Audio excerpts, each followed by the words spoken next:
zamanda bu işi gerçek niyetlerini ifade ederek, anlatarak yapmamışlar. Örneğin bu bölgede çalışma yürütürken şunu demişler, biz fay hatlarını incelemeye geldik demişler. Deprem fay hatlarını incelemeye geldik, zemin etütleri yapmaya geldik diyorlar.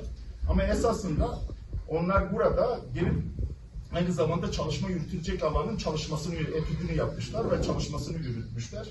Şimdi biz bu meseleden ne zaman haberdar olduk? Bu dediğim 2023'ten beri ki bu firmanın faaliyetlerinin hepsi gayri resmi yürütmüş. Açık, şeffaf, toplumla paylaşılarak yürütülmüş bir süreç değil. Daha çok yukarıda bürokrasiyle işlerini halletmişler. Ruhsatlandırma dahil her şeyi yukarıda bürokrasiyle halletmişler. Biz bu meseleden ne zaman haberdar olduk? Şimdi bu 2023'te ruhsatlandırma yapılan alanla ilgili 5 köyü kapsayan 10 tane kuyu açacaklar. Yapacağız. Bu işi engellemekle ilgili ne gerekiyorsa sonuna kadar zorlayacağız ve yapacağız. Başka şansımız yok. Başka şansımız yok. Hukuku uydururlar. Ama halkı uyduramazlar. Halk kendi değerlerine, kendi toprağına sahip çıkarsa onu uyduramazlar. Onun için mücadeleci, başka şansımız yok. Mücadele etmek dışında bu toprakları korumanın başka bir alternatifi yok. Benim bu konuya dair 3 tane önerim olacak aslında. Burada geniş kapsamlı bir komisyon kurulması gerekiyor öncelikle. Herkesin bir görev alması, bir görev dağılımı gerekiyor.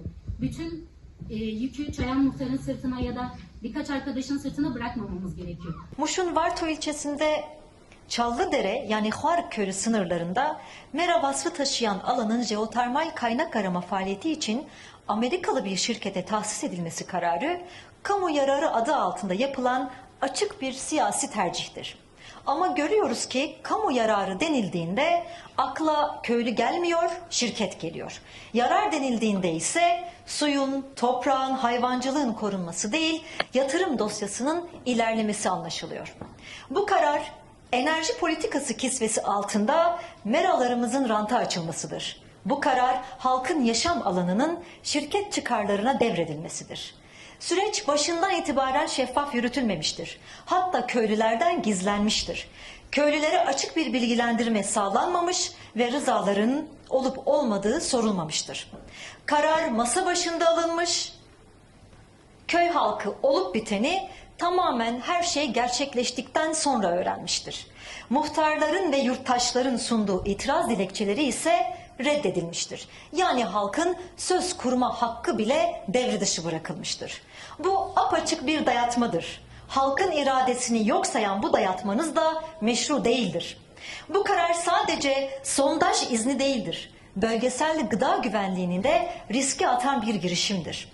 Söz konusu alan yalnızca Çallıdere'yi değil, Tanzik, Tata, Hamuk, Corsan, Kasıma, Esmera, Zengena, Mengel, Kuzik, Civarka, Canesera, Haşhaş, Uskıra, Şorek, Şeman, Gadiza ve Badam başta olmak üzere en az 16 köy ve mezrasının geçim alanını doğrudan etkilemektedir.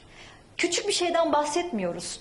Koca bir ilçedeki onlarca köyden ve o onlarca köye bağlı mezralardan bahsediyoruz. Koskoca bir ekolojik alandan bahsediyoruz.